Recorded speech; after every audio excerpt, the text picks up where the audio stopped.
Hello again. Today we're going to see the difference in the action and reaction.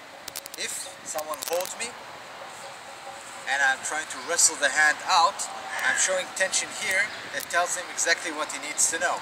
Where I am, where I'm going. And he can obviously do something about that. If instead I am moving my hand, but also moving it from the body, then it shows in a different way. This can happen in many ways, and it's applicable to almost anything.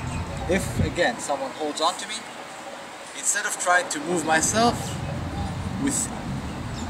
in a reactionary movement, meaning that he has some force, I'm trying to equalize the force. Instead, I am moving myself. I'm putting my hand on it and moving his. The reason that this works is very simple. Here, if I move, he feels it. And if I am moving myself, there's nothing to feel because there is no intention or tension there. Another way to do this is if I'm holding on to him and he tries, let's say, to reach me with his other hand. That's good. Now, I don't know if he has a knife or he doesn't have a knife, but if I am trying to move his body with my tension and he tries to get to me, he'll still reach me. Why? Because this tension here also limits the effect that this has on him. So if here he tries to reach me and I'm trying to block in some way, not necessarily going to work. Maybe if I'm really strong, and I'm not. And if I'm old, I won't be. So I'll show a wrong way to do it again. I'm trying to move his hand, trying to wrestle with him.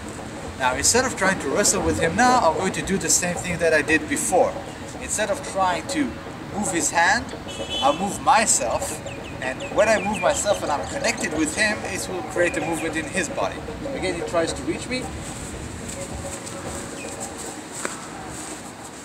It's a very different effect.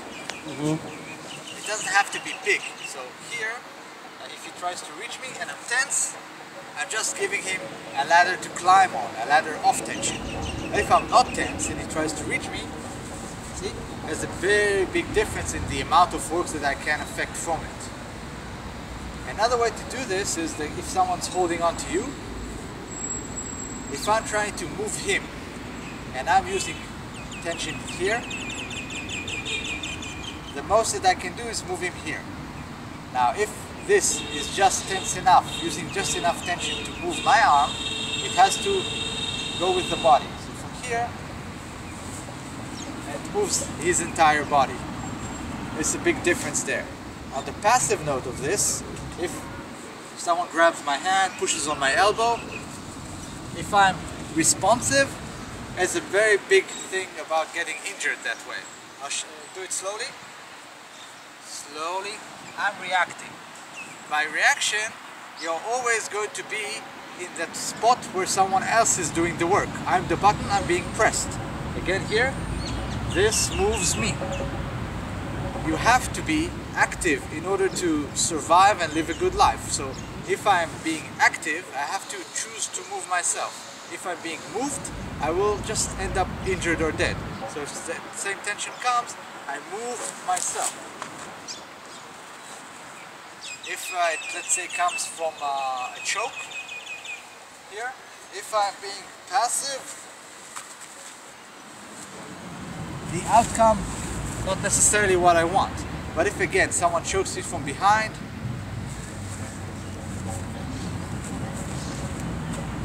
it's a very big difference there.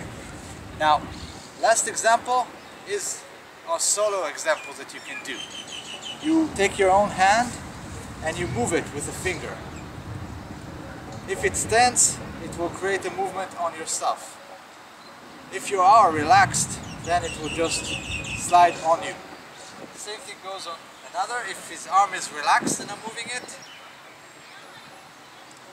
no effect. If I am here and I am relaxed in my body, then the movement is going to be very effective. If I am tense, it will just prompt him into good face-sitting action. Thank you. Have a good day. Action.